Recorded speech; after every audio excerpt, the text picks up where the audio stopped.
Smart chilli powder అన్ని రకాల వంటలకు పచ్చళ్లకు సరైన chilli powder. No colour, no chemicals.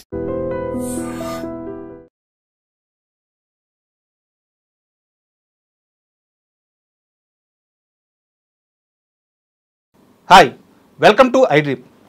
Character ఆర్టిస్ట్గా కొన్ని వందల సినిమాల్లో నటించిన నటి రమ్యశ్రీ గురించి పరిచయం అవసరం లేదు. ఆమె మన తెలుగు వారందరికీ సుపరిచితమే. ఈ మధ్యకాలంలో ఆమె పైన దాడి జరగడం, ఆమె తమ్ముడి పైన కూడా దాడి జరగడం, ఆ విజువల్స్ వైరల్ అవడం, ఆ వీడియోల్లో ఆమె కన్నీరు పెట్టుకోవడం మనందరినీ కలిచివేసేసాయి. అసలు ఆమె పైన దాడి చేసింది ఎవరు, ఈ ఘటనకు కారణం ఏమిటి, ఇలాంటి అన్ని విషయాలు మనం రమ్యశ్రీ గారిని అడిగే ఈరోజు తెలుసుకుందాం. ఆమె మనతో పాటు షోలో ఉన్నారు. హాయ్ అండి రమ్యశ్రీ గారు. నమస్కారం అండి. మేడం, మీతో కలిసి ఇంటర్వ్యూ చేయాలని, మిమ్మల్ని కలవాలని చాలా రోజులుగా అనుకుంటూ ఉన్నాను. బట్ ఇలాంటి ఒక సందర్భంలో చేయాల్సి రావడం నిజంగా నేను బాధపడుతున్నాను. ఎందుకంటే మేమందరం ఎంతో ఇష్టపడే నటి మీరు.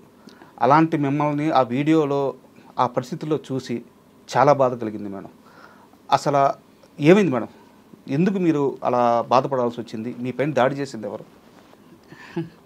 మీకోసం నా మనసులో కూడా వెతుకుతుంది. ఎందుకు దాడి చెయ్యబడేంత స్థితికి రమ్యశ్రీ ఎందుకు వెళ్ళిపోయింది అనేది.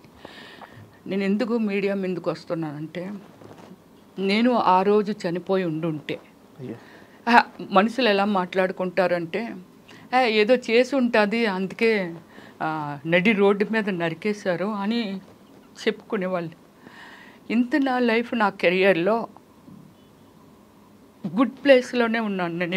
ఎప్పుడు నా పేరెంట్స్ నాకు ఒక జన్మిచ్చిన తర్వాత ఒక మంచి ప్లేస్లోనే ట్రావెల్ చేశాను తప్ప ఎక్కడ నాకు ఒక రిమార్క్ అనేది లేదు. ఖచ్చితంగా లేదు మేడం. సో ఇది నా లైఫ్. ఇప్పుడు నేను మన మీడియా కాకుండా ప్రజలకి నేను చెప్పకపోతే ఎందుకు నన్ను టార్గెట్ చేశారు, ఎందుకు చంపాలనుకున్నారు అనే దానికి నాది క్వశ్చనే, అసలు క్వశ్చన్ మార్కే. కానీ దీనికి ఆన్సర్ చెప్తాను. సంజయ్ కన్వెన్షన్ శ్రీధర్రావు గారు, నేను ఇప్పటికే చెప్పాను, మళ్ళీ చెప్తున్నాను, ఆయనతో నాకు విరోధం లేదండి. ఆయన ఎవరో నాకు పెద్దగా తెలియదు. ఆయన యాక్టివిటీస్ ఏంటి, ఆయన రేంజ్ ఏమిటి అని నాకు అసలు సంబంధం లేని మ్యాటర్ అది. ఓకే, కామన్గా ఒక మనుషులం ఏమిటి, మనము ఏదో ఒక వ్యాపారమో జాబో ఏదో ఒకటి చేసుకుంటూ ఉంటాం కదా. చేసుకున్నప్పుడు కొంచెం మనం తిని కొంచెం ఏదో ఒక సెక్యూరిటీ చేసుకుంటాం. అందుకే ఏ దేశాలు ఏమైపోయినా సరే ఇండియా మాత్రం ఏమవ్వదు అంటారు. అంటే అలాంటి హ్యూమన్ బీయింగ్ ఉన్న మనుషులం ఉన్నాం మనము. అయ్యో రేపు ఏమైనా అయితే ఏంటి పరిస్థితి, మన పిల్లల పరిస్థితి ఏమిటనుకునే మనుషులమే. ఇలా ఏమిటంటే రమ్యశ్రీ కూడా అలానే ఇన్ని సినిమాలు చేసి రంగులు వేసుకొని డే అండ్ నైట్ కష్టపడి నేను సంపాదించుకునే డబ్బులో ఒక సక్రమైన మార్గంలో ఒక ఇల్లు కొనుక్కుంటాము, లేకపోతే ఎక్కడైనా ఒక స్థలం. డబ్బునైతే దాయలేము కదండి, అంతే కదా మేడం. ఎవ్వరివి డబ్బుని మూటలు కట్టలేము. సో అలాంటిది ఆ డబ్బులు ఎక్కడోకక్కడ మనం పెట్టుకోవాలి. ఒక మంచి అది ఏమిటి జాగ్రత్త లాయర్కి చూపించుకొని ఇది బాగానే ఉందా, అది ఉందా, ఇందని పెట్టుకుంటుంటాం. 2003లో పెట్టానంటే ఎన్ని ఇయర్స్ అయిందో చెప్పండి. అవును కదా, కొనుక్కున్నాను, 22 సంవత్సరాలు అవుతుంది. కొనుక్కున్నాను. అక్కడ ఇప్పుడు జరిగిన సిచ్యువేషన్ ఏమిటి అంటే, నా స్థలమే, నా స్థలంలాగే దగ్గర ఒక 40 మందిది అక్కడ స్థలాలు లేవు. బాధపడుతున్నారు, సఫర్ అవుతున్నారు. ఎస్, అందులో నేను ఒకదాన్ని అంతే. ఇక్కడ ఒకసారి నా సైట్లోకి వెళ్ళి విజిట్ చేస్తే అన్ని వాష్రూమ్లు అయ్యి కట్టేసి ఉన్నాయి అందులో. ఎప్పుడు మేడం ఇది? ఇది ఒక 2 years అవుతుంది. 2 years బ్యాక్ ఎప్పుడో జరిగింది. అప్పుడు ఎవరిని అడగాలో నాకు అక్కడ తెలియదు. ఇదేంటి మన సైట్లో మన సర్వే నెంబర్ ఉంటుంది, ఎలా అయ్యింది ఇదేంటి అనేసి పోలీసులు అప్రోచ్ అవ్వడం జరిగింది. అంటే కంప్లైంట్ ఇవ్వండి అది ఇదని. ఎవరి మీద ఇవ్వాలి, ఏమిటి ఇక్కడ ఏం జరుగుతుంది అన్నప్పుడు దేవరాజు గారు అనేసి ఒక ఆయన ఫ్రంట్లోనే ఉంటుంది, ఆయన కూడా డిస్టర్బ్ అవుతున్నారు. ఆయన కంప్లైంట్ ఇవ్వడానికి వచ్చారు. మీరు రమ్యశ్రీ గారు కదండి, మీరు ఏంటి కంప్లైంట్? అవునండి. ఏంటి సార్ ఇది, ఏంటి ఎలా జరిగింది, ఎవరమ్మా? సంజయ్ శ్రీధర్రావు ఇలాంటి పనులన్నీ చేస్తున్నాడు అని చెప్తే దానిలో క్లారిటీ తీసుకొని ఆయన మీద కంప్లైంట్ ఇవ్వడం జరిగింది. సో ఓకే, ఆయన్ని మన ఎఫ్ఐఆర్ కూడా ఫైల్ చేశారు. ఓకే, ఇది ఒక స్టెప్. ఓకే, తర్వాత అది కూల్, అది అయిపోయింది, అన్నీ అయిపోతున్నాయి. అతను నా మీద రెచ్చి పెట్టుకోవటానికి ఒక రీజన్ ఏమిటంటే, ఆ రోజే నేను వచ్చేస్తున్నాను, పోలీస్ స్టేషన్ నుంచి వచ్చేస్తున్నప్పుడు మన మీడియా మిత్రులు బయట ఉన్నారు. ఉండి అంటే ఆల్రెడీ సంజయ్ కన్వెన్షన్ శ్రీధర్ రావు మీద అక్కడ ఒక ఏమిటి ఇది జరుగుతుంది అనమాట, చర్చ జరుగుతుంది. ఈ అన్యాయం అయిపోయిన వాళ్ళు వీళ్ళు ఎవరో కొందరు వచ్చి మీడియాతో అల్చలు లైవ్ బోర్డు వచ్చేస్తున్నాయి. వచ్చేసి నాకు ఇంటికి వచ్చాక గానీ అది నాకు అర్థం అవ్వలేదు. చాలా మంది బాధితులు ఉన్నారు, అది అక్కడ జరుగుతుంది. మన మీడియా మిత్రులకి నేను నోటెడ్ కదా నాకు. సో వాళ్ళు ఏంటి రమ్య మేడం ఇక్కడికి వచ్చారు, మీరు కూడా దీని బాధితులా ఏమిటి అని అడిగితే అయ్యో అదేం లేదు, అది ఏదో నాకు కొంచెం పర్సనల్ ఇష్యూ ఉండి వచ్చాను అని చాలా క్యాజువల్గా చెప్పి వచ్చేసాను. కానీ అక్కడ ఉన్న వాళ్ళు ఉంటారు కదా, వాళ్ళు నేను అందులో ఉన్నదాన్ని నన్ను గుర్తుపట్టలేరా. వాళ్ళు అన్నారు లేదండి రమ్యశ్రీ గారికి కూడా అందులో ఉంది, అందుకే పోలీస్ స్టేషన్కి వచ్చినట్టున్నారు అని చెప్పారు. అక్కడ జరిగిన విషయం ఏంటంటే అలా చెప్పారని నాకు తెలియదుగా. ఆ నెక్స్ట్ డేనో ఎప్పుడో మన మీడియా మిత్రులు మా ఇంటికి వచ్చేసారు. వచ్చి లేదు మీరు దీని మీద స్పందించాలి, మీలాంటి వాళ్ళు స్పందించకపోతే ఇంత అరాచకమా అది ఇది అని అంటే నేను ఒక స్టేట్మెంట్ ఇచ్చాను. ఏమండి అప్పుడే ఆ పిల్లల్ని ఒక డాక్టర్ని రేప్ చేసి చంపిస్తే ఎన్కౌంటర్ చేశారు, నయ్యేమిని ఎన్కౌంటర్ చేశారు. ఒక చెడు చేస్తున్నారు, ఎన్కౌంటర్ చేశారు. దాని గురించి నేను ఏం మాట్లాడానంటే ఏమండి 4 పిల్లలు 5 పిల్లలు మనం ఎన్కౌంటర్ చేశారు డిపార్ట్మెంట్, ఎందుకని తప్పు చేశారు, ఈ తప్పుని అరికట్టాలి, లేకపోతే ఇది అలాగా డెవలప్ అయిపోతుంది, ఎవరు పడితే వాళ్ళు చేస్తారనేగా. అది చెయ్యకూడదనే కదా డిపార్ట్మెంట్ ఈ యాక్షన్ తీసుకుంది. అప్పుడు నేనన్నాను ఏమంటే ఆ పిల్లలు ఒక క్రమశిక్షణతో పెరగలేదు, వాళ్ళ తల్లిదండ్రులు వాళ్ళకు ఒక క్రమశిక్షణ చెప్పుండరు, వాళ్ళు ఎడ్యుకేటెడ్స్ కాదు, డ్రింక్ చేసి ఉన్నారు, వాళ్ళ ఏజ్లు కూడా చిన్నవే, అంటే మెచ్యూర్డ్ ఫెలోస్ కాదు. ఒక అవకాశాన్ని వాళ్ళు ఆ అమ్మాయిని ఇలా చేస్తే తప్పని కూడా తెలియని నేచర్ ఉన్న వాళ్ళు అలాంటి వాళ్ళు చేస్తేనే మనం ఎన్కౌంటర్ చేసాము. నయ్యం ఆయన ఏం చేశారో నాకు తెలియదు, ఆయన హిస్టరీ గురించి నాకు అనవసరం. ఎందుకు చేశారో ఒక తప్పు చేశారు, ఇలాంటి మనిషి ఈ భూమి మీద ఉండకూడదు. మరి అలాంటప్పుడు ఈ శ్రీధర్ రావు లాంటి వాళ్ళు, మళ్ళీ చెప్తున్నాను, ఈ శ్రీధర్ రావు గారు ఆ వీడియోని కావాలంటే చూపించవచ్చండి. ఈ శ్రీధర్ రావు లాంటి వాళ్ళు మనుషులు బ్రతుకుంటుండగా, అమ్మాయి చనిపోయింది, పేరెంట్స్ పాపం సఫర్ అవ్వచ్చు, కానీ మనుషులు బ్రతుకుంటుండగా ఒక 100 మందినో లేకపోతే ఇంకో సొసైటీ వాళ్ళు ఇంకొకళ్ళో ఇలాంటి కార్యక్రమాలు చేస్తూ మానసికంగా వాళ్ళని చంపేస్తూ నిద్ర లేకుండా వాళ్ళ హ్యాండ్లకి వీళ్ళ లైఫ్ని తీసుకొని ఇంత ఇబ్బంది పడుతున్న వాళ్ళని ఎందుకు ఎన్కౌంటర్ చెయ్యకూడదు అని అడిగాను. అప్పటి నుంచి నా మీద గ్రెడ్జ్ పెట్టుకున్నాడనే సంగతి మాకు ఎలా తెలిసిందో చెప్తాను. ఒకసారి అందరికీ అందరిది రయేజా వాడికి ఇచ్చేద్దాము, రయేజా వాళ్ళ కంపెనీ వాళ్ళు అడుగుతున్నారు, మీరందరూ రండి అని సొసైటీ వాళ్ళని అందరినీ పిలవడం జరిగింది.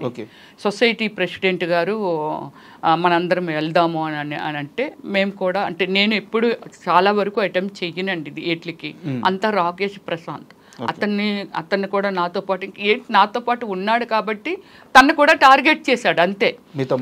అంటే మరి అన్ని తనే కదా చూస్తాడు, జనరల్ నాలెడ్జ్ దాని గురించి ఏమిటి, ఇదేమిటి, అదేమిటి అనేది. సో నాకు తెలుసు, కానీ ఒక సెలబ్రిటీగా అన్నిటికీ బయటకు రాలేక తను నేను బయటకి ఎక్స్పోజ్, తను పంపించి తను చూసుకోవడం అంతే. ఒక సపోర్టు, ఒక భార్య యొక్క భర్త ఎలాగ సపోర్టో, లేకపోతే ఒక తల్లిదండ్రులు ముసలైపోతే పిల్లలు ఎలాగ సపోర్టో, వాడు నాకు అలాగే సపోర్టు. సో అలా అప్పుడు రమ్యశ్రీ వాళ్ళు ఎవరైనా వస్తే గెట్ అవుట్, బయట స్పాన్సర్లు వాళ్ళే పెడతాడు. ఎందుకు ఆ వ్యవస్థ అతనికి ఎందుకో నాకు అర్థం కాదు. నువ్వు వ్యాపారం చేసుకుంటున్నావు, కూల్ చాలా మంది చేస్తున్నారే. రామేశ్వరరావు గారు సింపుల్గా నడిచి వెళ్ళిపోతారు, సీఎం గారు కూడా నాకు అసలు ఇది అక్కడే లేదు అన్ని టైప్లో ఉంటారు. ఆయన బొమ్మలు పెట్టడం ఏంది, ఆయన లేఅవుట్ కాదు కదా, అది కాదు. ఇప్పుడు లేఅవుట్ ఇక్కడ కాదండి, ఆయన ప్లేస్ లో ఒక మీటింగ్ పెట్టిన, మీరందరూ రండి, రయేజ్ ఆయన ఆధ్వర్యంలో ఆయన ఏదో ఎక్కడో ఒక ప్లేస్ డిసైడ్ చేస్తే అక్కడికి వెళ్ళారు. అప్పుడు ప్రశాంత్ అదే వద్దని అబ్జెక్షన్ చెప్తున్నాడు అంటే పాపం అందులో ఒక 5 ఏం చేశారంటే అదేంటది సొసైటీలో అందరూ ఉన్న వాళ్ళమే ప్లాట్స్ ఉన్న వాళ్ళే అతను వద్దని చెప్పడం ఏంటి అతని మీద ఇది చేయడం ఆయన మేము రామనుకొని ఒక 5-6 మెంబర్స్ వెనక్కి వచ్చేసారు. ఓకే ప్రశాంత్ గారు సారీ అండి మీరు ఏమనుకోవద్దు దాని తను ఏం మాట్లాడారండి ఇది బయటకైతే మనకు రాదా ఏమిటి చెప్పలేమా ఏటి మీకు అనేసి అది చెప్పి వెళ్ళారు వాళ్ళు ప్రెసిడెంట్ అలాగే వెళ్ళారు. సో తను ఏదో 2,70,000 రేటు పెట్టాడు. తర్వాత ఏదో అక్కడ ఏదో ఒక డిస్కషన్ జరిగింది. ప్రశాంత్ని రమ్యశ్రీ తాలూకొల్లి లోపలికి రానివద్దనే దగ్గర మాకు అర్థమైంది మా మీద నేను ఆ స్టేట్మెంట్ ఇచ్చాను కదా అందుకు ఈయన గ్రెడ్జి పెట్టుకున్నారు అనేది. ఓకే ఓకే ఇది ఒక క్లోజ్ కామన్ అది అయిపోయింది. ఓకే ఏదో నడుస్తుంది మన ప్లాట్ ఏంటి అందరం డిస్కషన్ చేసుకుంటాము మాట్లాడుకుంటాము. ఆయన ఉద్దేశంలో ఒకరికొకరు ఎవ్వరూ మాట్లాడుకోకూడదు టచ్లోకి వెళ్ళకూడదు ఏమీ చెయ్యకూడదు. ఓకే ఒక యుద్ధం చేస్తే యూనిటీ ఉండకూడదు అతనికి ఉండకూడదు. ఒక యుద్ధం చేస్తే యూనిటీ కదా సైనికులందరూ తలపడితేనే కదా అవును మనం సక్సెస్ అయ్యేది సాధించేది. ఇరుగు పొరుగు అనేది దేనికి మేడం ఎందుకుంటారు ఆ ఇరుగు పొరుగు కూడా కలవకుండా ఎవరికి వాళ్ళని ఇండివిజువల్ గా బ్లాక్ మెయిల్ చేసి బెదిరిస్తూ ఉంటాడు. ఇది మేము మాట్లాడుకుంటుంటాం కదా ఏమండి నాకు ఇలాగ అయిందండి ఏమండి నాకు ఇలా కాల్ వచ్చిందండి ఏంటోనండి ఈ జీవితాలు ఏమిటోనండి సఫర్ అయిన వాళ్ళు మా లిస్ట్ వరకు బయట ఇంకా 1000 మంది ఉన్నారేమో పెద్ద పెద్ద వాళ్ళు ఉన్నారేమో నాకు తెలియదు కానీ బట్ ఈ సిచ్యువేషన్ని మేము మాట్లాడుకుంటూ ఉండేవాళ్ళం. ఇలా కాల్ వచ్చిందండి రమ్య గారు ఇదండి అని బాధపడిన వాళ్ళు కొందరు హార్ట్ అటాక్ వచ్చి చనిపోయిన వాళ్ళు ఇలాగా ఆ టీంలో ఉన్నారు. ఓకే ఇప్పుడు మార్నింగ్ కార్ యాక్సిడెంట్ జరిగింది కదండి ఇన్సిడెంట్ జరిగింది కదా మేడం. ఆఫ్టర్నూన్ నేను మార్నింగ్ నుంచి ఏం చేస్తున్నానంటే లేదు మేడం మనం కాస్త క్లియర్గా వద్దాము. సో ఈ 2 ఇన్సిడెంట్లు గతంలో జరిగాయి. ఆల్రెడీ మీ స్థలంలో ఆయన టాయిలెట్స్ కట్టించేస్తున్నారు మీరు అప్పుడు ఒక స్టేట్మెంట్ ఇచ్చారు దాన్ని పర్సనల్ గా తీసుకొని ఆయన గ్రెడ్జ్ పెట్టుకొని మిమ్మల్ని ఆ మీటింగ్స్ అన్నిటికీ అవాయిడ్ చేస్తూ వచ్చారు. తర్వాత ఈ మొత్తం విషయంలోకి హైడ్రా ఎలా ప్రవేశించింది సో వాళ్ళు వచ్చి ఫస్ట్ ఏం చేశారు వాళ్ళు చేసి వెళ్ళిన తర్వాత శ్రీధర్రావు గారి రియాక్షన్ ఏంటి అక్కడి నుంచి కాస్త వివరంగా చెప్పండి. దీనికి ఏమిటంటే హైడ్రా పెట్టిన తర్వాత అంటే హైడ్రా ఎప్పటి నుంచో లేదు కదండి. హైడ్రా ప్రవేశపెట్టిన తర్వాత దాని రూల్స్ ఏమిటి రెగ్యులేషన్స్ ఏమిటి వీటి గురించి అనేది క్షుణ్ణంగా తెలుసుకున్నామండి. ఇది నిజంగాన మన తెలంగాణ రాష్ట్ర రెస్పెక్ట్ఫుల్ సీఎం రేవంత్ రెడ్డి గారికి పాదాభివందనం చేయాలండి. లేకపోతే మేము చాలామంది బయటపడలేము అంటే మేమని కాదు ఈ సొసైటీలో ఈ సమాజంలో చాలామంది బయటపడలేరు. సో దీన్ని ఇదంతా స్టడీ చేసాము మాట్లాడుకున్న తర్వాత వాళ్ళు ఏమన్నారంటే రమ్య గారు ఇలాంటివన్నీ చాలా చూసామండి మీరు కొంచెం ముందుంటారా మీరు సెలబ్రిటీ కదండి ఎవరైనా మాట్లాడినా వింటారు మీతోటి బాధితులు మేమందరం పెద్ద పెద్ద వాళ్ళమి 80 ఏళ్ళు 85 ఏళ్ళు అలాగే 70 ఏళ్ళు ఇలాంటి వాళ్ళమి ఎవరో ఒక కొడుకుంటే ఎక్కడో ఉన్నాడు ఏదో చిన్న జాబ్ చేసుకుంటున్నాడు దీని గురించి పెద్దగా చెప్పినా వాళ్ళకి అర్థం కాదు ఎంతో కష్టార్జంతో అప్పుడు ఏవో చిన్న జాబులు చేసుకుంటే ఆ జాబ్ చేసుకున్న దాంతో అది కొనుక్కున్నానమ్మ కూడబెట్టుకొని ఇలాగ వీళ్ళు చెప్పారు. నన్ను నా హ్యూమన్ బీయింగ్ నా వ్యక్తిత్వం అనేది ఒకటి లోపల ఉంది కదా అది నన్ను ఏమంటారు దాన్ని ఎంకరేజ్ చేసింది ఒక స్టెప్ ముందుకు పడేలా చేసింది. అయ్యో మనం వీళ్ళకి ఏదో మనం చెయ్యాలి అందులో నేను కూడా ఉన్నాను నేను బాధితురాలనే బట్ నేను ఏదో చెయ్యాలి వాళ్ళ కోసం అనే ఒక ఫీలింగ్ కలిగింది నాలోని కలిగి అయితే సరే మనం హైడ్రాకి వెళ్దాం అంటే మాది అక్కడ ల్యాండ్ ఎవరిది అనేది ఐడెంటిఫై చేయని విధంగా కలిపేశారు. యాక్చువల్లీ శ్రీధర్రావు ఎప్పుడు వచ్చాడంటే శ్రీధర్రావు అనే వ్యక్తి 2014 నుంచి కొనడం మొదలుపెట్టాడు. నేను 2003లోనే కదా కొనుక్కున్నాను 2014లో అతను కొనడం మొదలుపెట్టాడు. అందులోని 1 వేసో 2 వేసో ఎవరో వాళ్ళ ఇబ్బందులు కొలిది అమ్మిస్తుంటేనో లేకపోతే అతను ఏమి ఎక్స్ప్లెయిన్ చేశాడో మనకు చెప్పాను కదండి పక్కింటి వాళ్ళ గురించి మనకు సంబంధం లేదు వాళ్ళ ఆపదలో ఉన్నారంటే మన ఒక మానవత్వంతో ఏదైనా చెయ్యాలేమో కానీ పక్కింటి వాళ్ళు ఏం చేసుకుంటున్నారు ఏం తెలుసుకుంటున్నారో మనకు సంబంధం ఉండకూడదు. ఇది good human being. So okay అతను ఏం కొనుక్కుంటున్నాడో మనకు అనవసరం కొనుక్కుంటున్నారో అమ్ముకుంటున్నారో వెళ్ళిపోతున్నారు. నన్ను కూడా చాలా టైమ్స్ అడిగాడు అమ్మేమని అంటే అతను కాదు అతను అనుచరుడు అడగడం జరిగితే నేను అమ్మను, నేను నా ఇన్ ఫ్యూచర్ నా సినిమాలన్నీ అయిపోయిన తర్వాత ఓకే నేను దీన్ని ఇలా చేసుకోవాలి, ఇలా చేసుకుంటే ఎంత 23 సంవత్సరాలు అయ్యింది నేను కొనంటే ఆల్మోస్ట్ నా కెరియర్ పీక్లో ఉన్నప్పుడు కొనుక్కున్నానండి. సో ఇప్పుడు నాకు సినిమాలు లేవు. యాక్చువల్లీ ఓమల్లి సినిమా తర్వాత నాకు నేనుగా డిసిషన్ తీసుకొని సినిమాలు ఆపాను. ఇప్పుడు నేను ఎలా బ్రతకాలి, ఏం తిని బ్రతకాలి? నాకు సినిమాలు నా ఆధారమే ఇదండి. నేను దొంగతనం చేయను, తప్పు చేయను, ఏమి చేయను. మరి నేను ఎలా బ్రతకాలి? దాన్ని ఏదో ఒకటి చేసుకునే కదా నేను బ్రతకాలి. నాలాగానే ప్రపంచం మొత్తం మీద ఎవరైనా ఇదే చేస్తారు. అవును, రమ్యశ్రీ ఎలా ఆలోచిస్తుందో అలానే చేస్తారు కదా. ఇప్పుడు దాన్ని అమ్మమంటే నేను అమ్మనని చాలా టైం చెప్పాను. ఓకే, ఇది అయిపోయింది. 2014లో ఆయన వెంచర్లోకి జాయిన్ అయ్యాడు. జాయిన్ అయ్యి కొంటూ వచ్చి అందరినీ డిస్టర్బ్ చేస్తున్నారు. సో మీరు దాని మీద ఫైట్ చేశారు. స్టార్టింగ్ లో లేదండి డిస్టర్బ్ చేయటం. తను కొనుక్కుంటున్నాడు అంతే, ఎవరో కొనుక్కుంటారు, మనకేం తెలుస్తుంది కొనుక్కోవడం అనేది. మనల్ని అడుగుతున్నాడు కాబట్టి. ఏమండి అక్కడ శ్రీధర్ రావే ఒక 50 కొనేసాడు అండి, అతను 3 కొన్నాడు అనుకోండి, 50 కొన్నానని చెప్పేవాడు. ఒక 15 ఎన్నో కొన్నాడు అనుకోండి, 100 కొన్నానని చెప్పేవాడు. రియల్ ఎస్టేట్ లో ఉండే గేమ్స్. ఆ గేమ్స్ మనలాంటి అమాయకులకి మనకి ఎలా తెలుస్తుంది? తెలియదు కదా. సో ఇది అప్పుడు మనము హైడ్రాని అప్రోచ్ అవ్వడం జరిగింది. అందరూ వచ్చారు. ఓకే, ఎన్ఆర్ఐలో అక్కడ వాళ్ళు మెయిల్స్ పెట్టారు, ఇదంతా చేశారు. సో ఇక్కడ వాళ్ళు ఒక 5 ఫ్యామిలీస్ వెళ్ళాము. నా చుట్టూ ఉన్న వాళ్ళందరూ పెద్దోళ్ళండి, ముసలోళ్ళు. ఆ పూట బిస్కెట్ తినకపోతే ఇలా ఉడికిపోయేవాళ్ళు. బట్ నాకు చెయ్యాలనే డేర్ అనమాట. వీళ్ళకి ఏదో చెయ్యాలి, అక్కడ ఏదో ఒకటి తేల్చాలనేదే నా ధైర్యం. సో వెళ్ళి మేము ఒకటే అడిగాము. రంగనాథన్ సారు మార్నింగ్ వెళ్ళామండి 10 o'clockకి. వెళ్ళిన వాళ్ళు ఆ రోజు నైటు ఫస్ట్ ఒక కంప్లైంట్ ఇచ్చామండి. ఇచ్చిన తర్వాత మళ్ళీ వెళ్ళామండి. మళ్ళీ వెళ్తే టైం ఇచ్చారు సారు, కమిషనర్ సార్. మార్నింగ్ వెళ్ళిన వాళ్ళని midnight 12 వరకు మేము ఉన్నామండి. సార్ అంటే యాక్చువల్లీ మనం ఒక్కరమే కాదు కదండి, కొన్ని కోట్ల మందికి రెస్పాన్సిబిలిటీ. సో ఓకే, ఎంతో అయింది, 7:30 ఎంతో అయింది సార్ వచ్చేసరికి. 8 o'clock అయింది మీటింగ్ స్టార్ట్ అయ్యేసరికి. సో అప్పటి నుంచి మనకి 12 o'clock వరకు ఒక డిస్కషన్ అండి. శ్రీధర్ రావు గారిని ఇన్వైట్ చేశారు. ఎస్, వీళ్ళు ఒక కంప్లైంట్ రేజ్ చేశారు, మీ తరపున మీరు ఏం చెప్తారో రండి అని. ఆయన రారండి, రాలేదు, రారు కూడా. వాళ్ళ లాయర్ని పంపించారండి. వాళ్ళ లాయర్ ఆర్గ్యూ, ఒక కమిషనర్ లాయరు ఇస్ ఓకే, లా చదివింది, ఒక ఫస్ట్ పర్సనల్లీ ఎడ్యుకేషన్ కంటే ముందు ఒక క్రమశిక్షణ మనిషిలో ఉండాలి.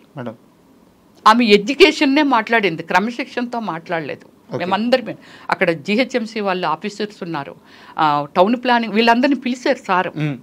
వాళ్ళని కూడా మాకు తెలియదండి. తర్వాత డిస్కషన్లో తెలిసింది, ఓహో వీళ్ళు ఈ డిపార్ట్మెంటా, వీళ్ళు ఈ డిపార్ట్మెంట్ అనేది తర్వాత మేము చూసామే, కానీ మాకు ఫస్ట్ తెలీదు.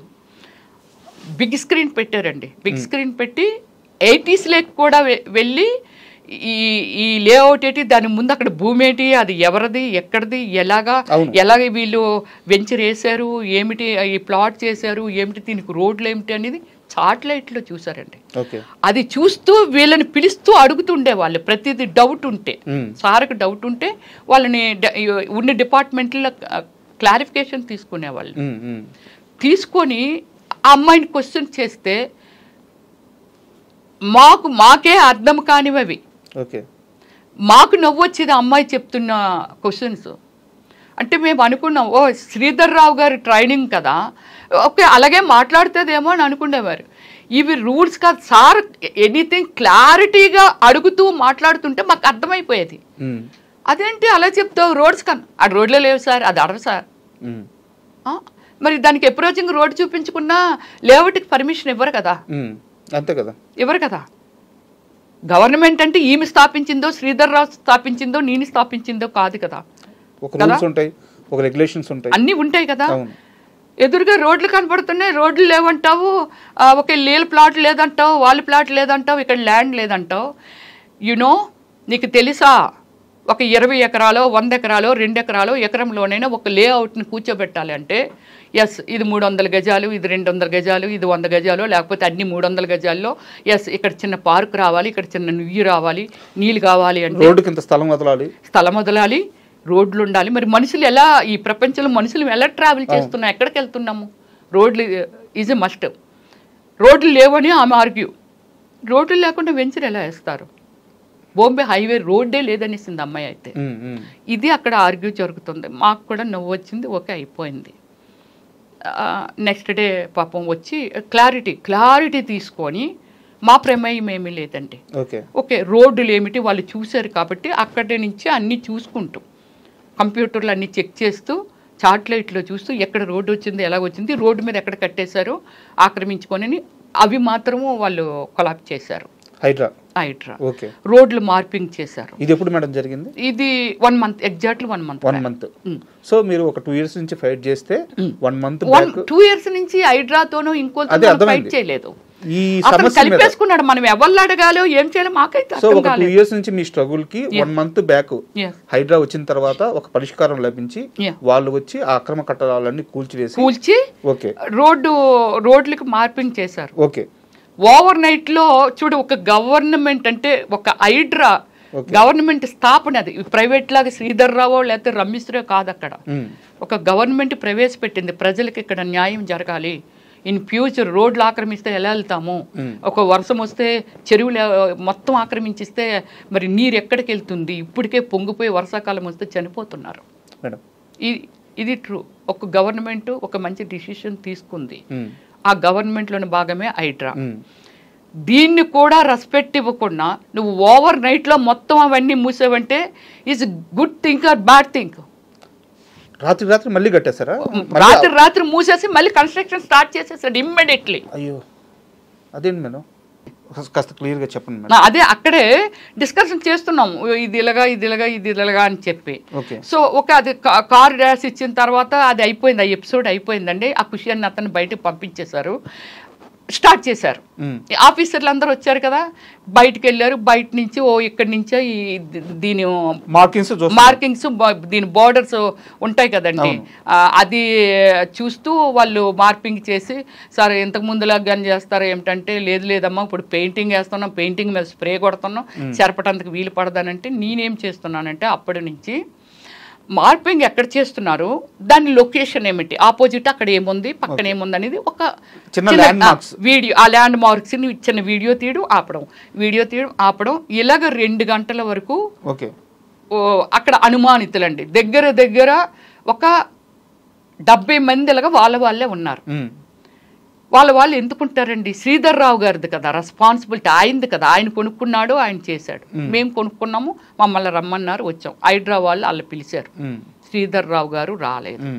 ఓకే వాళ్ళ మనిషి అని అంటే మనం అనుకోవడమే అంతే.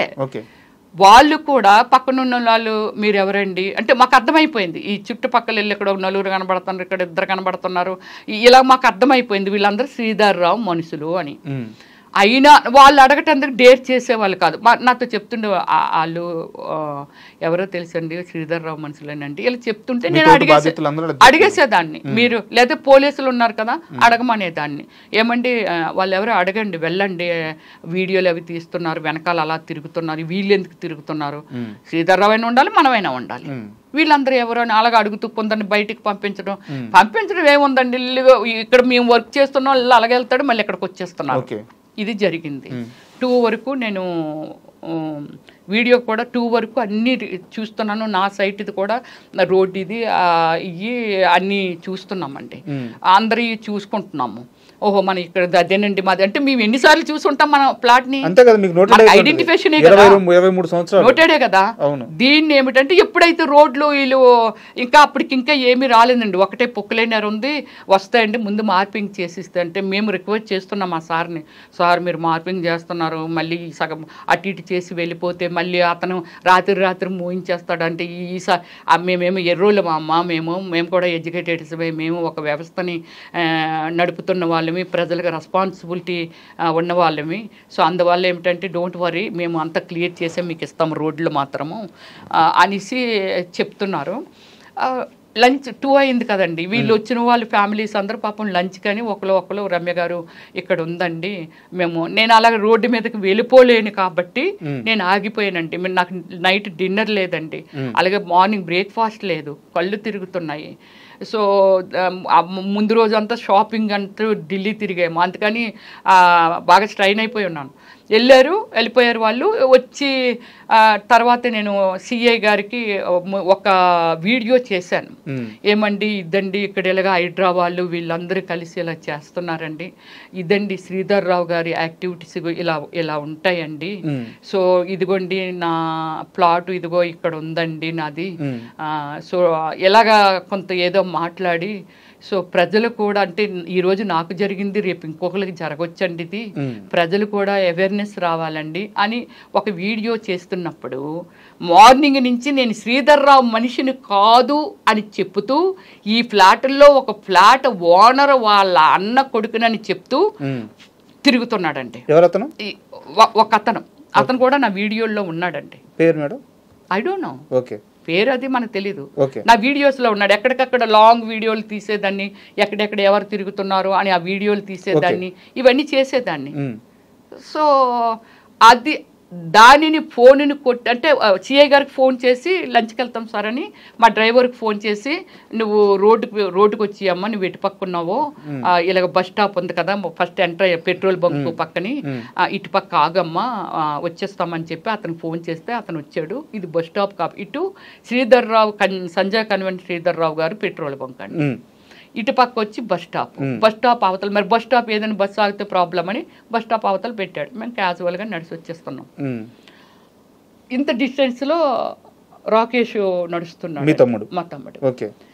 నేను ఇక్కడ నడుస్తున్నాను, మామూలు ఫోన్ నేను పట్టుకున్నాను, వాడు అప్పుడు దాకా సిఐతో మాట్లాడాను కదా, సో నడుచుకుంటూ వెళ్ళిపోతున్నామండి. ఇటు నుంచి అనమాట 2 కదా అది, అటువైపులో ఆపోజిట్లోనే పోలీస్ స్టేషన్, ఈ ఆపోజిట్ ఇది. మనం ఇలాగ వెళ్ళిపోతున్నప్పుడు మమ్మల్ని ట్రాఫిక్ కదా వస్తున్నాయి కదా వెహికల్స్ చూస్తాం కదా, ఏదైతే అంటే మార్నింగ్ ఆ ఇన్సిడెంట్లో నేను సేవ్ అవ్వడం, దీనిలో అతను చూడడం ఈరోజు మేము బ్రతుకు బట్ట కట్టామండి. సో ఉదయం మిమ్మల్ని కారుతో గుద్దుపోయిన ఆయన ఫేస్ మీరు చూస్తున్నారు కాబట్టి చూసాం కాబట్టి ఆ ఫేస్ ని బండి డ్రైవ్ చేస్తున్నాడు, వెనకాతల సన్నగా ఒక అతను ప్రశాంత్ కొంచెం ముందు వాళ్ళ చూడలేదండి, కత్తి గుడ్డ తెలుసు కదండి, ఇన్ని సినిమాలు చూస్తున్న దాన్ని, సినిమాలు చేస్తున్న దాన్ని, డైరెక్షన్ చేసిన దాన్ని, నాకు తెలియదు. అది ఎప్పుడైతే చూసాను ప్రశాంత్ పరిగెట్టు అని చెప్పి నేను ఆ బండిని ఏం చేశానంటే పుచ్చేసానండి, అంటే ఇలా తోసేసేటప్పటికి వాళ్ళు ఈడి బండిని పట్టుకొని ఉన్నాడు, అతను పడిపోయాడండి. ఆ కత్తి పట్టుకొని ఆ కత్తి కిందన పడ్డం వరకు నేను చూసాను. బైక్ మీద వచ్చారా? బైక్ మీద, 2 వీలర్ మీద వచ్చారు.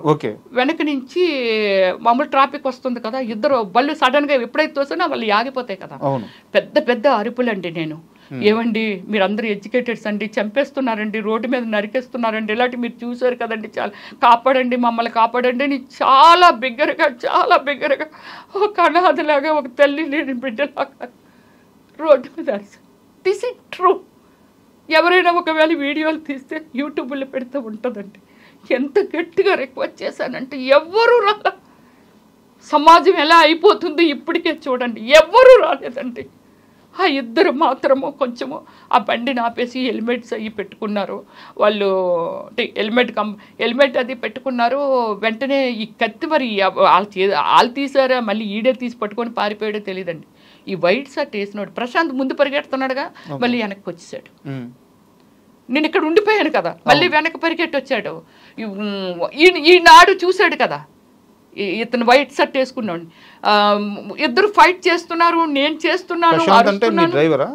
డ్రైవర్ రాలేదండి, డ్రైవర్ నా బ్రదరు ప్రశాంత్ రాకేష్ కుమార్. రాకేష్ కుమార్. సో నేను అరుస్తున్నాను, వాడు అరుస్తున్నాడు, ఈ వైట్ షర్ట్ వేసుకున్నాడు, పీకి ఇలాగా నొక్కేసి ఇలా పట్టుకొని దీన్ని పుచ్చేసిస్తుంటే వాడు కళ్ళు ఇలాగా తేలేసేస్తున్నాడండి. పైనుంచి అప్పటికి ఒక 6-7 ఈ క్రికెట్ బ్యాట్ పట్టుకొని పరిగెట్టుకుంటూ వస్తున్నారండి. అందులో ఈ 6-7 నేను క్లియర్గా చూడలేదు, కానీ అందులో ఒకడు అక్కడక్కడ చిన్న డిజైన్ ఏంటి లైట్ ఎల్లో ఉంటుంది ఆ షర్టు. నా వీడియోలో పడ్డాడు అతను అక్కడ, నేను లాంగ్ తీసినప్పుడు. వాడి చేతిలో బ్యాట్ ఉంది. వీళ్ళు పరిగెట్టుకుంటూ వచ్చి ఆ బ్యాట్ పెట్టి వీడు పీక నొక్కాడు కదా, దాని మీద ఇలా వెయ్యాలని అనుకున్నప్పుడు నా మధ్యలో వెళ్ళి వీళ్ళిద్దరు బయట వాళ్ళు ఉన్నారు, వాళ్ళు చెయ్యి పెట్టి ఇలా లాగుతున్నారు. నేను ఈ చేతిని ఇరుస్తున్నాను. ఇంక చాలా మంది వచ్చారు కదా, 6 వాళ్ళందరూ వచ్చి నన్ను ఇలా నొక్కి నేను కిందకి జారిపోతుంటే మొత్తం ఇదంతా పై వెళ్ళిపోయింది. సో రియల్లీ నేను ఇలాంటిది సినిమాల్లో చూసే అలాంటివి నేను తట్టుకోలేను, భయపడతానండి, ఏడ్చేస్తాను సినిమాల్లో కూడా చూసి. ఇది సినిమా, నువ్వే సినిమాల్లో యాక్ట్ చేస్తావు, నువ్వే డైరెక్షన్ చేస్తావు, నువ్వు ఇలాంటి సీన్లు చూసి ఏడుస్తావు ఏంటి, కళ్ళమ్మ నీళ్ళు వచ్చేస్తాయి, ఆటోమేటిక్గా వచ్చేస్తుంటాయి. మీ మీద వచ్చి ఒక 6 మంది 8 మంది దాడి చేశారు. సో మీతో పాటు మీ తమ్ముడితో పాటు చుట్టూ ఉన్న వాళ్ళందరూ కూడా ప్రతిఘటించడంతో వెళ్ళిపోయారు. అందరూ బళ్ళు మీద అదే స్థలాల్లోకి వెళ్ళిపోయారు. బట్ ఇక్కడ నా డౌట్ ఏంటంటే, దగ్గరలో పోలీస్ స్టేషన్ ఉంది, అంతా జరిగింది పోలీస్ స్టేషన్ దగ్గరలోనే. సో మీరు వెంటనే వెళ్ళి కంప్లైంట్ చేశారు? వెంటనే అప్పుడు మేము ఏం చేసామంటే క్లారిటీగా ఎదురుగా పోలీస్ స్టేషన్ అనేది నా నాలెడ్జ్కి పెద్దగా అనిపించదండి. అంటే నాకు తెలియదు అంత ఇక్కడ పోలీస్ స్టేషన్ ఉందా, ఈ ఏరియాలో అది ఉందా అని అలాగా తెలుసుకోండి. నేను సినిమా చేశాను, షూటింగ్ అయిపోయింది, వెరీ హోమ్లీ గర్ల్ అండి నా ఇంటి లోపలే. ఎవరైనా ఇంటర్వ్యూ అడుగుతారంటే ఒక నీతి, ఎందుకు మాట్లాడాలి, ఏం చేయాలంటే నీతి మీద మాట్లాడతాను అంతే. సో అప్పుడు మేము ఏమి చేసామంటే డ్రైవర్ని హెల్ప్ తీసుకొని గట్టిగా అరుస్తూ ఎవరు దగ్గరికి రాకుండా, ఎక్కడున్నారు హైదరాబాద్, ఎక్కడున్నారు పోలీసులు అనుకుంటూ పరిగెట్టుకుంటూ వెళ్తే అక్కడ కొందరు అక్కడ కొన్ని లోపల రెస్టారెంట్లు ఏవో పెట్టాడండి, అవి తిన్నందుకు అక్కడ ఉన్నారో అక్కడ కానిస్టేబుల్ వచ్చాడు. వస్తే ఇది బ్రదర్కి ఇదంతా చిరిగిపోయి ఇదంతా బ్లడ్ ఇదంతా గీసేది అంటే ఆ ఫైట్లో జరిగిందండి, ఫైట్లో జరిగింది. సో అది అప్పుడు నేను అన్నాను అనమాట, ఇలా జరిగింది పదండి మేడము, ఎదురుగుండానే కదా ఇది, ఎక్కడ జరిగింది ఇన్సిడెంట్ అంటే ఎక్కడంటే పదండి కంప్లైంట్. నేనైతే రాను, మీరు ఒక్కలైతే మీ దగ్గర డ్రెస్ మాత్రమే ఉంది, ఆ డ్రెస్ కాదండి మీ దగ్గర గన్ కానీ ఏమీ లేదు, మనం ఇలా వెళ్తూ ఉంటే పొడి చేసే వాళ్ళు ఎవరో 4-5 వచ్చి పొడిచేస్తే చంపేస్తారు, నేను రాను అని దాడి జరుగుతుంది కాబట్టి మీరు భయపడిపోయాను నేను. సో భయపడిపోతే లేదు మేడము, నేను లేదు అక్కడ ఫోన్ చేయండి, ఎవరినైనా పంపించమనండి, ఎవరైనా గడ్డ పట్టుకొని పంపించమనండి, అమ్మో నేనైతే రాను అనేసి భయపడిపోయాను. లేదు మేడము ఈ డ్రెస్ ఉంది కదండి, డ్రెస్ ఏం చేస్తుంది, డ్రెస్ మిమ్మల్ని కూడా పొడిచిస్తే ఏం చేస్తారండి, అయిపోయిన తర్వాత ఎవరు ఏం చేయలేము కదా, ప్లీజ్ అండి ఎవరినైనా పంపించమనండి అంటే ఎస్ఐకో ఎవరికో ఫోన్ చేస్తే నేను పంపుతున్నాను అది ఇదంటే లాస్ట్కి పంపలేదు. ఈయనతోనే లేదు మేడం మీకు నేను సెక్యూరిటీ నాతో మాట్లాడారు, పంపిస్తాను మీకు ఎందుకు రండి, వెహికల్ పంపిస్తాను. ఇప్పుడు ఆ వెహికల్లో 2 అన్నారు, వెహికల్ లేదు ఏం లేదు. ఈ కానిస్టేబుల్ గుండానే ఆయన దగ్గరగా ఆయన ముందుని అలా భయపడుతూ నడుచుకుంటూ పోలీస్ స్టేషన్కి వెళ్ళాం. అక్కడ ఉన్నారండి ఎస్ఐ, ఏం జరిగింది సార్, ఇలాగ జరిగింది సార్, ఇది సార్ విషయం. పాపం కానిస్టేబుల్ అంతా క్లియర్గా చెప్తున్నాడు, సార్ మేడం మార్నింగ్ నుంచి వీడియోస్ అవి చేస్తున్నారు, అనుమానాస్పదంగా ఉన్నోళ్ళని చూడమ్మా అక్కడ ఏదో తిరుగుతున్నారు, ఒకసారి వెళ్ళి అడుగు, ఇదంతా చెప్తున్నారు సార్.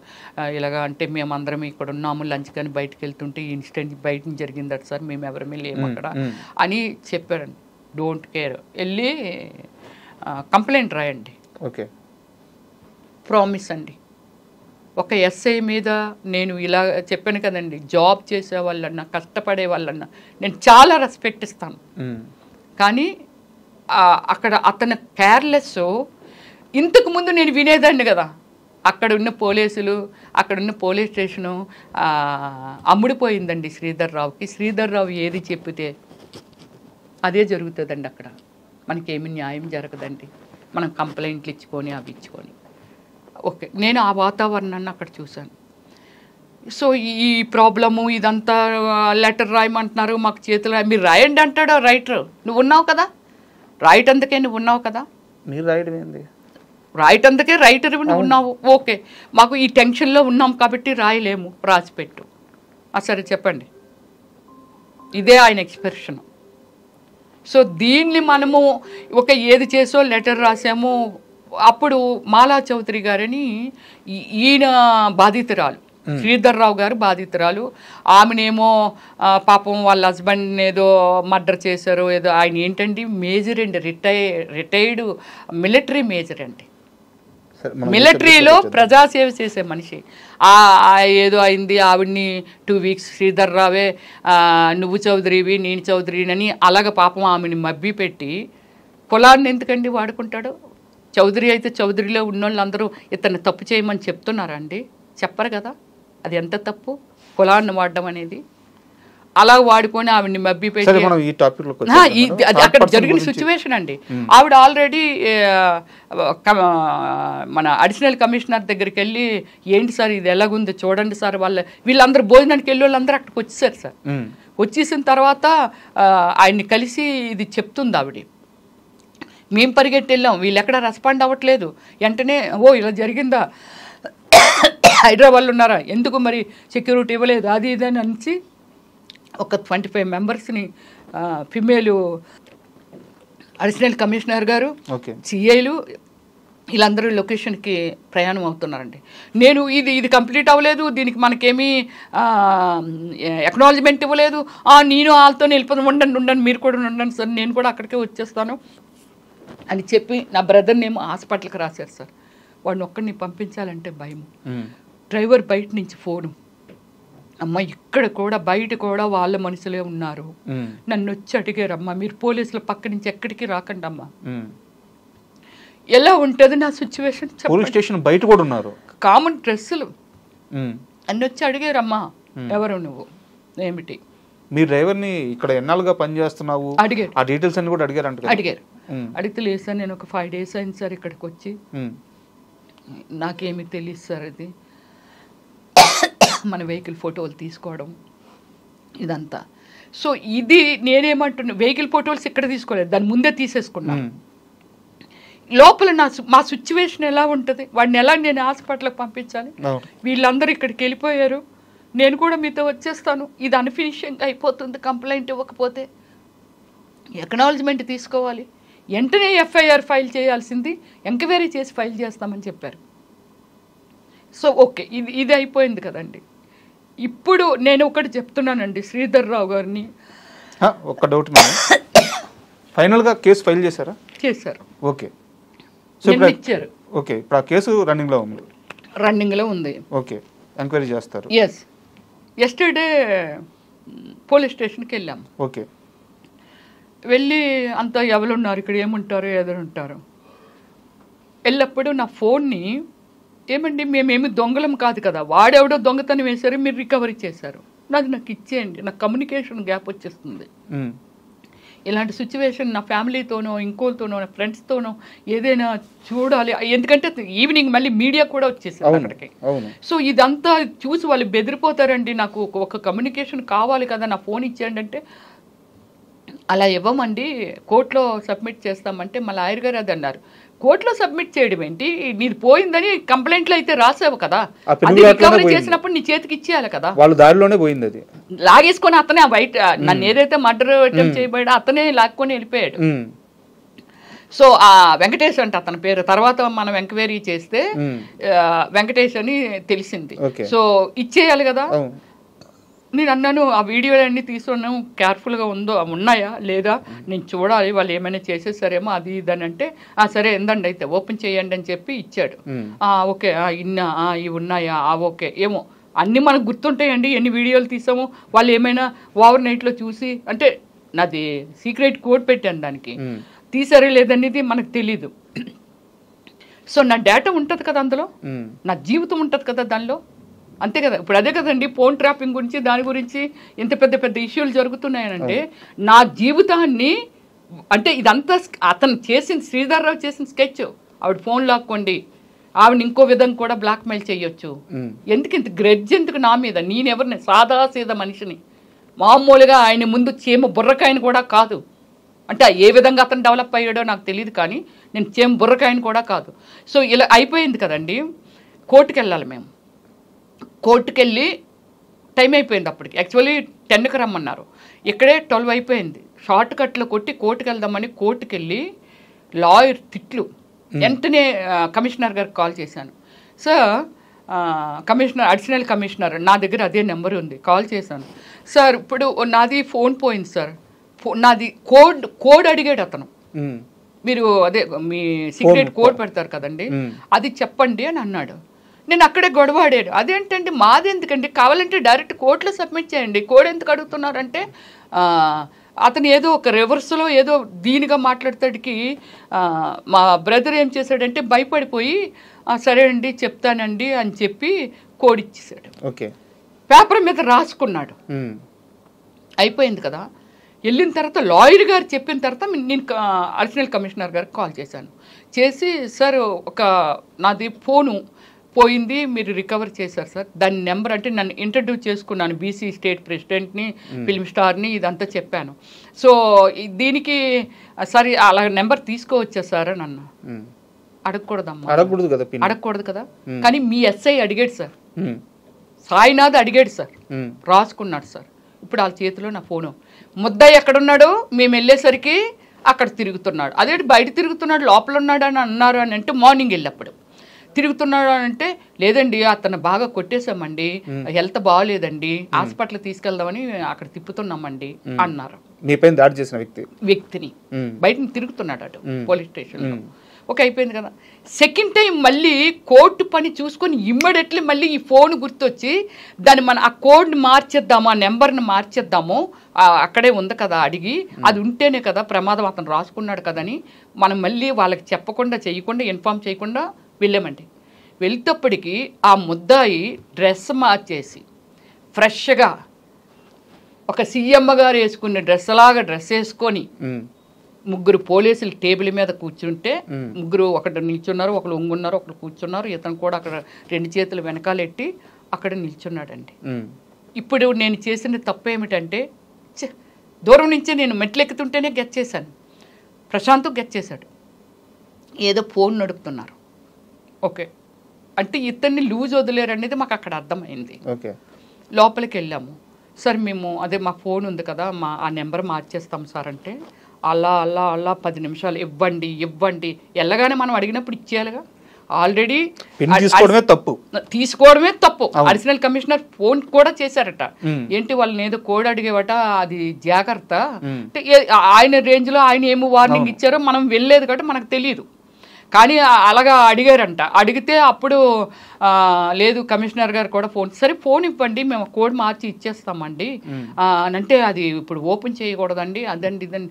అదేంటండి అది మా జీవితాన్ని మీ చేతిలో పెట్టుకొని కోడ్ మార్చుతాం, మీరు ఇక్కడే ఉంటారు, ఇప్పుడు ఇక్కడ వచ్చి నిలబడండి, మేము మా నెంబర్ని సీక్రెట్గా మార్చేసుకుంటామంటే మేము ఉన్నప్పుడు బీరువాలో పెట్టిన ఫోను ఇక్కడ కింద నేను వస్తున్నప్పుడు ముగ్గురు పోలీసులు ఇతను నడుపుతున్నారని చెప్పారు, చూస్తున్నారని చెప్పాను. అక్కడ నుంచి ఫోన్ పట్టుకొచ్చాడండి ఎస్ఐ. అంటే నా ఫోన్ ఓపెన్ చేసినట్టుగా దాని అర్థం. ఇదండి నేను ఏమి మెసేజ్ ఇవ్వాలని అనుకుంటున్నానంటే, నేను కొన్ని సిద్ధాంతాలు ఉన్న వ్యక్తిని, మనిషి అనే ఒక మనుషుల్ని ప్రేమించే వ్యక్తిని, మనిషిని మనిషిగా ఒకటే జన్మ ఉంటుంది, ఒక్కసారి మరణం ఉంటుంది, మనిషిని మనిషిగా చూడాలనుకునే వ్యక్తిత్వం అండి. నేను సినిమాల్లో చెయ్యొచ్చు, నాకు అది రాసిపెట్టి ఉంది కాబట్టి భగవంతుడే ఫస్టే డిసైడ్ చేస్తాడని చెప్తారు కదండి. రాసిపెట్టి ఉంది, తప్పు కానీ ఇది కాదు, ఉంది కాబట్టి సో నేను సినిమాల్లోకి వచ్చి ఉంటాను. మహానుభావులు ఒక హిస్టరీని ఒక ఏమిటి ఎన్టీఆర్ గారు ఒక దేవుడా రాముడా భీముడా ఇలా అన్నీ ఒక హిస్టరీని చూపించగలిగారని అంటే, ఒక చిరంజీవి గారిని అంటే వాళ్ళు ఇలాంటి వాళ్ళందరూ పెద్ద సక్సెస్లో ఒక జనానికి ఒక మెసేజ్ అండి సినిమా అంటే. ఒక కుటుంబం అండి, ఒక దేవుళ్ళండి, ఒక యుద్ధం అండి, ఒక చీటింగ్లండి, ఇదే కదా సినిమా అంటే.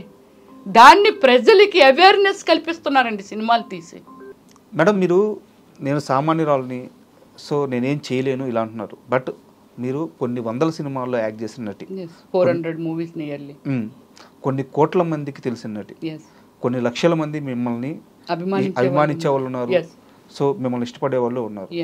మీలాంటి ఓ వ్యక్తి పైన ఇలా పబ్లిక్గా దాడి జరగడం, మీరు ఒక న్యాయం కోసం అధికారుల దగ్గరికి వెళ్తే అక్కడ రెస్పాన్స్ సరిగ్గా రాకపోవడం, అధికారుల దగ్గరికి ఎవరి దగ్గర పోలీస్ అధికారులు కానీ సో మీలాంటి వ్యక్తి పైన ఇంత దాడి జరుగుతున్నప్పుడు ఇండస్ట్రీ నుంచి మీకు ఎందుకు సపోర్ట్ రాలేదు ఇప్పటిదాకా ఎవరు? ఇండస్ట్రీ నుంచి సపోర్ట్ రాకపోవడం అనేది ఏం లేదండి. యాక్చువల్లీ ఏమిటంటే నా ఫోన్ కొట్టేశారు కాబట్టి వాళ్ళు అంటే ఫోన్ కూడా ఒక భాగమే, ఫోన్ కూడా లాగేసుకోవాలి, ఇందులో మొత్తం అంతా ఉంది కాబట్టి ప్రూఫ్స్ ఉన్నాయి కాబట్టి. సో ఇది వాళ్ళు చాలా మూర్ఖులుగా బిహేవ్ చేశారండి. హైడ్రా గవర్నమెంట్ కదా, అంతే కదా, ఒక డిపార్ట్మెంటే కదా. హైడ్రా దగ్గర ఆ ప్రూఫ్లు అన్ని మెజర్స్ తెలియకుండానే వాళ్ళు కొట్టేస్తున్నారా? కాకపోతే నా వీడియో ఒకటి చేశాను కదండి, ఇది వైరల్ అయిపోతుందని అబ్బాయి మార్నింగ్ నుంచి వేరొకరు అని చెప్పి తిరుగుతున్నాడు అని చెప్పాను కదండి. వాడు ఇన్ఫర్మేషన్ ఇచ్చాడు, ఆవిడ దగ్గర ఫోన్ లాగేయండి అనేసి. సో అలాగే ఫోన్ ఎత్తుకెళ్ళిపోయారు తప్ప సో వాళ్ళ దగ్గర ఉండదా ఏంటి ఇన్ఫర్మేషన్? హైడ్రా వాళ్ళ దగ్గర ఉండదా ఏంటి ఇన్ఫర్మేషన్? ఉంటుంది కదా.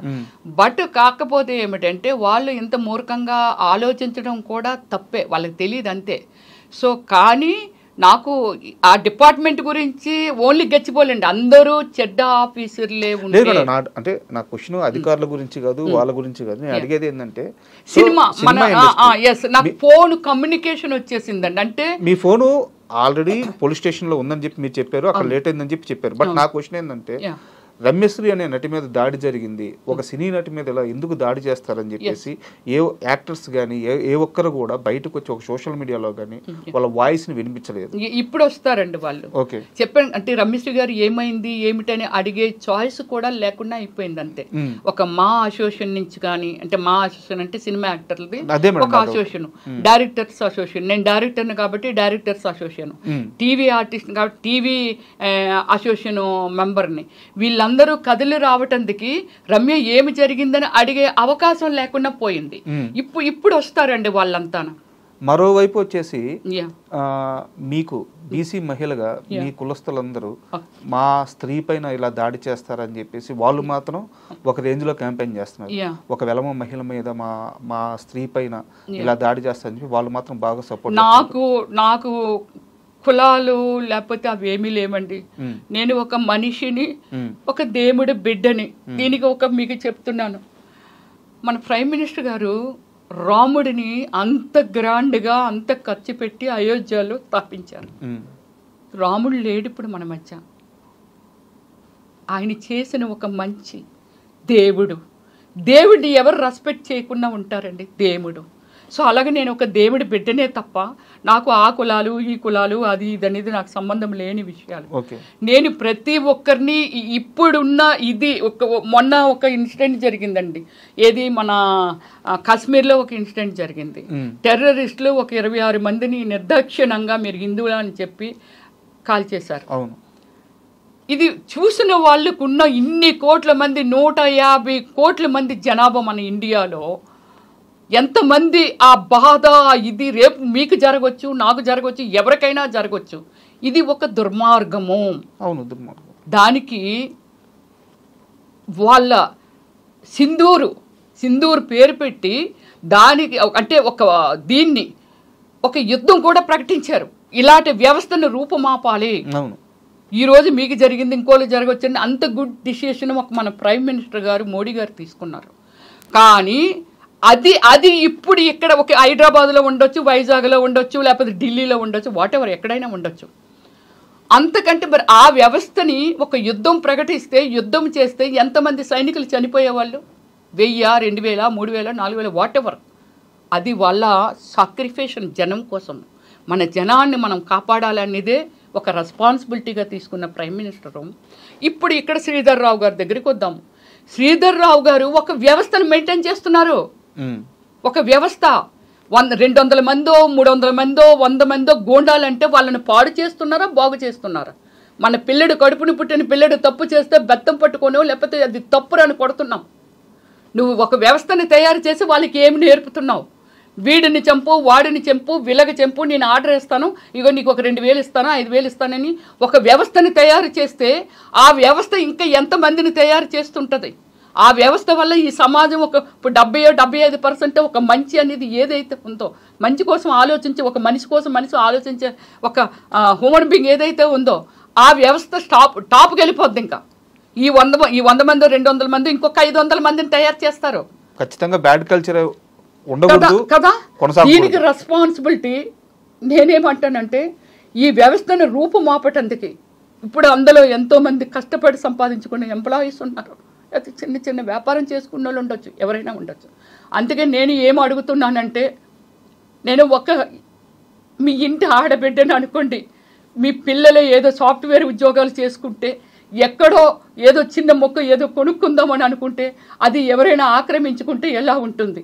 ఇలాంటి దాన్ని అరికట్టడానికి ప్రజల నుంచే ఒక విప్లవం రావాలి, ఒక ఎంప్లాయీస్ నుంచి ఒక విప్లవం రావాలి, అలాగే ఒక యూత్ నుంచి విప్లవం రావాలి, అలాగే ఒక లేడీసా లేకపోతే ఇంకోటి అనేది మన పిల్లలు రేపు రమ్యలాగా అవ్వకూడదు అని అనుకుంటే ఇలాంటి వ్యవస్థను మాత్రమే రూపుమాపమంటున్నానే తప్ప శ్రీధర్ రావు గారి మీద నాకు ఎటువంటి కోపము లేదు. అతను చేస్తున్న యాక్టివిటీస్ ఏవైతే ఉన్నాయో చాలా దారుణము. అలాగే ప్రభుత్వ అధికారులు ఎవరైతే ఉన్నారో అతనికి తొత్తులుగా మారి వాళ్ళకి ఎంకరేజ్ చెయ్యకున్నా ఏమి తింటారండి మీరు? ఎంకరేజ్ చేయకుండా ఇంత పెద్ద పెద్ద స్కాములు, ఇంత పెద్ద పెద్ద అన్యాయం జరగదు. రమేష్ గారు, మీరు ఎమోషనల్ అవ్వద్దు. సో మీ వర్షన్ మీరు చెప్పారు. సో జరగాల్సిన న్యాయం ఖచ్చితంగా జరుగుతుంది, అధికారులు స్పందిస్తారు.